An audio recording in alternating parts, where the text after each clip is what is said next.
नमस्कार दोस्तों। साल 1940-41 की बात है। 10 साल का एक लड़का चंद्रमोहन स्टेशन पर खड़ा था और महात्मा गांधी का इंतजार कर रहा था। ट्रेन से गांधी कुछ ही देर में वहां पर पहुंचने वाले थे। चंद्रमोहन को उसकी दादी ने 3 रुपए दिए थे, जो उस समय के हिसाब से एक बहुत बड़ी रकम थी। गांधी तीसरे दर्जे के डिब्बे में ट्रैवल कर रहे थे। साथ में कस्तूरबा गांधी और उनके सचिव भी थे।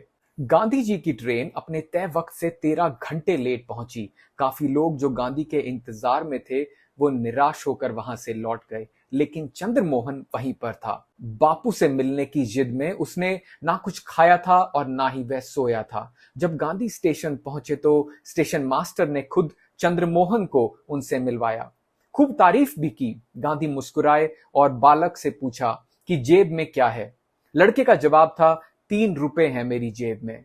गांधी ने कहा, इसे दान कर दो। उनके पास एक बक्सा था जिसमें वह दान जमा कर रहे थे।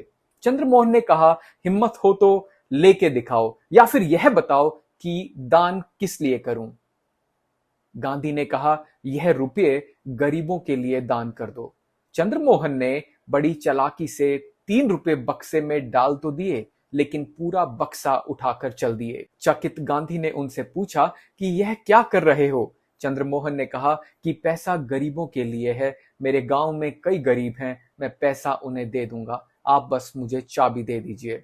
कस्तूरबा गांधी हंसने लगी और कहा, आज पहली बार आपको कोई टक्कर का आदमी मिला है। गांधी जी से उन्होंने कहा कि यह बक्सा मुझे मेरी सौतन लगने लगा था। बढ़िया है बेटा, तुम इसे ले जाओ। चंद्रमोहन ने कस्तूरबा की बात सुनकर वो बक्सा वहीं छोड़ दिया और वो स्टेशन से भाग गया। चंद्रमोहन जैन नाम के इस लड़के को आज आप ओशो के नाम से जानते हैं। और भी कई नाम थे ओशो के, आचार्य रजनीश, और कुछ लोग उन्हें भगवान भी कहते थे।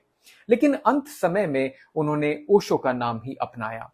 19 जनवरी 1990 को पुणे के आश्रम में उनका निधन हुआ। ओशो तमाम उम्र पूरी उम्र विवादों से घिरे रहे। उसी तरह एक विवाद ओशो की मौत से भी जुड़ा था कि क्या ओशो की मौत नेचुरल थी, स्वाभाविक थी, या फिर उनकी हत्या की गई थी, या फिर उसके अंदर कोई और एंगल भी था। जानेंगे आज के इस एपिसोड में डिटेल में ओशो के बारे में।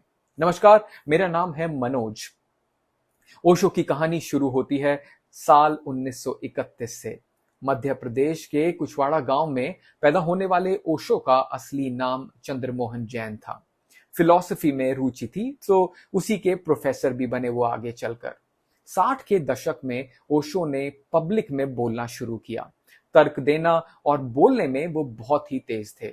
1969 में उन्हें दूसरे वर्ल्ड हिंदू कॉन्फ्रेंस में बुलाया गया। यहां उन्होंने कहा कि कोई भी ऐसा धर्म जो जीवन को व्यर्थ बताता हो वह धर्म नहीं है।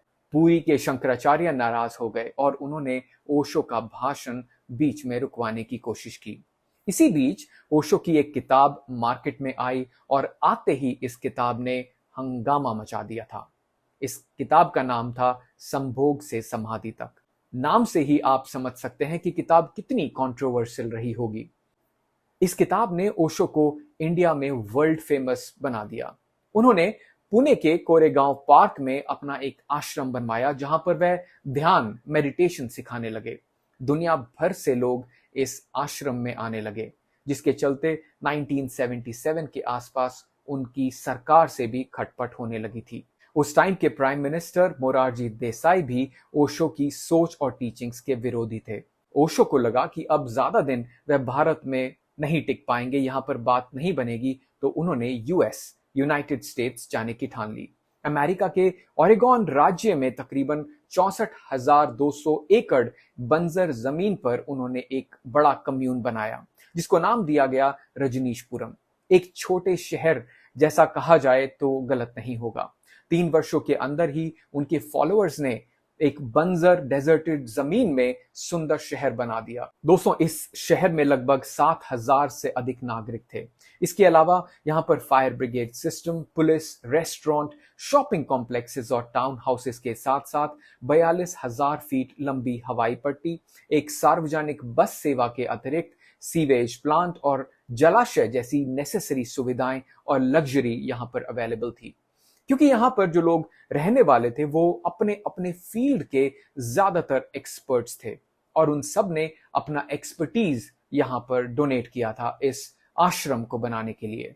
दोस्तों, इस दौर में ओशो कहने लगे कि मैं अमीरों का गुरु हूं। इस समय उनके पास 93 रोल्स रॉयस कारें इकट्ठी हो चुकी थी। एक मशहूर किस्सा है कि तब हिंदी फिल्म इंडस्ट्री में अमिताभ के बराबर कद रखने वाले विनोद खन्ना अपना घर, करियर छोड़कर रजनीशपुरम जाकर बस गए थे।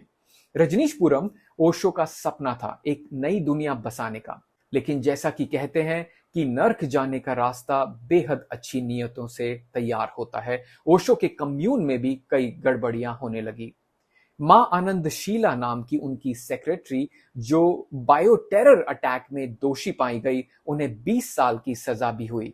ओशो कहते हैं कि उन्हें शीला के इन कारनामों के बारे में पता नहीं था। उनके शिष्यों को इस बात पर भरोसा था, लेकिन अमेरिकन गवर्नमेंट के मुंह खून लग चुका था।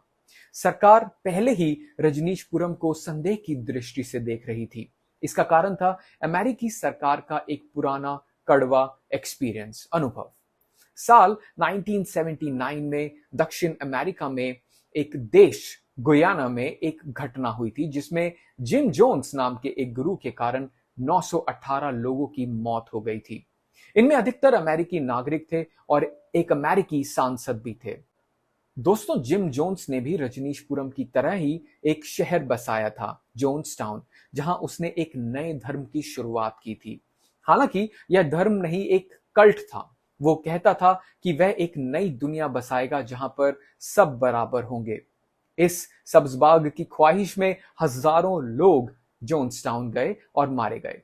जोन्सटाउन की पूरी कहानी हम आपको अपने किसी और एपिसोड में सुनाएंगे। बहरहाल, जोन्सटाउन हादसे के बाद अमेरिकन गवर्नमेंट ऐसे किसी भी क्रेज के प्रति काफी सतर्क होने लगी।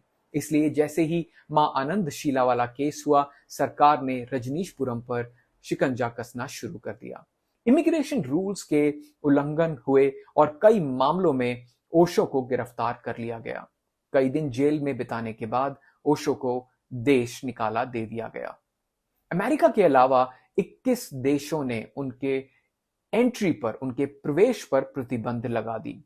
याद कीजिए ये समय वो था जब यूएस की हेजेमनी बहुत ही स्ट्रांग थी और ओशो को तब भारत लौटना पड़ा। रजनीशपुरम का आश्रम दोबारा से खंडर बंजर हो गया। ओशो की अधिकतर रोल्स रॉयस बेच दी गई। भारत में ओशो ने एक बार फिर पुणे के आश्रम में प्रवचन देना शुरू किया, जो कोरेगांव पार्क वाला आश्रम था उसमें। 1985 में ओशो भारत आए और उसके बाद सिर्फ 5 साल ही जीवित रह पाए। 58 इयर्स की उम्र में उनका निधन हो गया और तारीख थी 19 जनवरी 1990। जिस तरह तमाम उम्र ओशो का विवादों से नाता रहा, उनकी मौत भी उसी तरह विवाद का केंद्र बनी। ओशो की मौत को लेकर बहुत से कंफ्यूजन है और बहुत सारी थ्योरीज हैं। दोस्तों, माना जाता है कि अमेरिकी सरकार ने ओशो को थैलियम नाम का एक स्लो पॉइजन दिया था, जिससे धीरे धीरे वह मौत की तरफ बढ़े। अमेरिका से लौटने के बाद ओशो ने खुद बताया कि मुझ में जहर के लक्षण हैं, मेरा रेजिस्टेंस कमजोर हो गया है।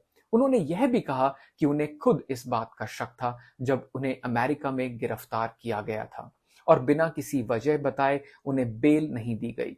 इसके लिए बाद में उन्होंने जहर के लक्षण आए, ओशो ने कहा। एक दूसरी कॉन्स्पिरेसी थ्योरी है जिसमें कहा जाता है कि ओशो की हत्या हुई थी उनकी प्रॉपर्टी के लिए। पत्रकार अभय वैद ने इस पूरे घटनाक्रम पर एक किताब लिखी है, नाम है हु किल्ड ओशो, ओशो को किसने मारा।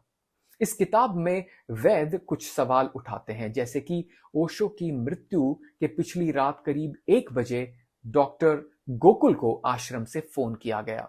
उन्हें बिना नाम बताए ये कहा गया कि किसी की तबीयत खराब है, वो जल्दी आए। 2015 में अपने एक स्टेटमेंट में डॉक्टर गोकुल ने बताया कि उन्हें पूरे 4 घंटे बाद ओशो के कमरे में जाने दिया गया। गोकुल बताते हैं कि ओशो के हाथ में वॉमिटिंग के छींटे थे। ऐसा लग रहा था जैसे उनके मरने का इंतजार किया जा रहा था। वो सवाल उठाते हैं कि उस रोज आश्रम में और भी डॉक्टर अवेलेबल थे, तो फिर बाहर से डॉक्टर को क्यों बुलाया गया और ओशो को हॉस्पिटल क्यों नहीं ले जाया गया। गोकुल ने अपने बयान में बताया कि अमृतो ने कहा, ओशो ने अभी अभी शरीर छोड़ा है। आपको उनका डेथ सर्टिफिकेट लिखना है। उनका शरीर गर्म था और साफ है, उन्होंने अपना शरीर 1 घंटे से पहले नहीं छोड़ा होगा। डॉक्टर गोकुल गोकानी के अनुसार उन्होंने ओशो को अंतिम सांस लेते हुए नहीं देखा, इसलिए उन्होंने जयेश और अमृतो से उनकी मृत्यु की वजह पूछी। उन्होंने गोकानी को दिल की बीमारी के बारे में लिखने को कहा ताकि शव का पोस्टमार्टम ना हो सके। सवाल यह भी है कि गोकुल गोकानी ने उल्टियों के बारे में कुछ क्यों नहीं पूछा। बाद में उनका अंतिम संस्कार भी बहुत ही ज्यादा हड़बड़ी में कर दिया गया। इस मामले में आश्रम की तरफ से ऑफिशियल बयान में कहा गया है कि यह ओशो की इच्छा थी और वो चाहते थे कि उनका शरीर 10 मिनट से ज्यादा सबके सामने ना रखा जाए। यह बातें लिखित में कहीं पर भी नहीं थी। इसके बाद एक सवाल यह भी उठा कि ओशो के परिवार, उनकी माताजी को भी उनकी बिगड़ती तबीयत के बारे में क्यों नहीं बताया गया। जो इमीडिएट फैमिली है ओशो की, उन्हें भी क्यों नहीं इन्फॉर्म किया गया। सेक्रेटरी नीलम कहती हैं कि जब उन्होंने ओशो की मां को मौत की बात बताई तो उन्होंने कहा, नीलम, उन्होंने उसे मार दिया है। इस मामले में एक बड़ा बवाल साल 2013 में भी खड़ा हुआ था, जब अचानक विदेश के कोर्ट में ओशो की वसीयत पेश कर दी गई। 1990 की इस वसीयत के बारे में पहले कभी किसी ने सुना नहीं था। यह वसीयत ओशो से जुड़े एक ट्रेडमार्क के केस में पेश की गई थी। हालांकि कभी ओशो ने खुद कहा था, कॉपीराइट वस्तुओं और चीजों का हो सकता है लेकिन विचारों का नहीं। ये केस भारत भी पहुंचा। ओशो के एक फॉलोअर योगेश ठक्कर कुछ साल पहले इन्होंने इस वसीयत को कोर्ट में चैलेंज किया। योगेश के अनुसार यह वसीयत जाली है। योगेश का कहना था कि ओशो आश्रम की हजारों करोड़ों की संपत्ति, किताबों और ऑडियो वीडियो से मिलने वाली करोड़ों की रॉयल्टी को जाली तरीके से हड़पा जा रहा है। मामला बॉम्बे हाई कोर्ट तक पहुंचा और 2018 में बॉम्बे हाई कोर्ट ने योगेश की अपील को खारिज कर दिया। जांच एजेंसियों द्वारा इस मामले में अदालत के सामने एक समरी सी रिपोर्ट दाखिल की गई। सी रिपोर्ट उन मामलों में दाखिल की जाती है जिसमें जांच एजेंसियां सही या गलत दोनों निष्कर्ष पर नहीं पहुंच पाती। मामला यही नहीं रुका दोस्तों। कुछ लोगों ने दिसंबर 2018 में इस वसीयत की ट्रूथ लैब्स नाम की एक फोरेंसिक लैब से जांच कराई। लैब ने अपनी रिपोर्ट में कहा कि वसीयत में ओशो के जाली सिग्नेचर किए गए थे। मतलब तब से दोबारा कोर्ट में मामला चला गया।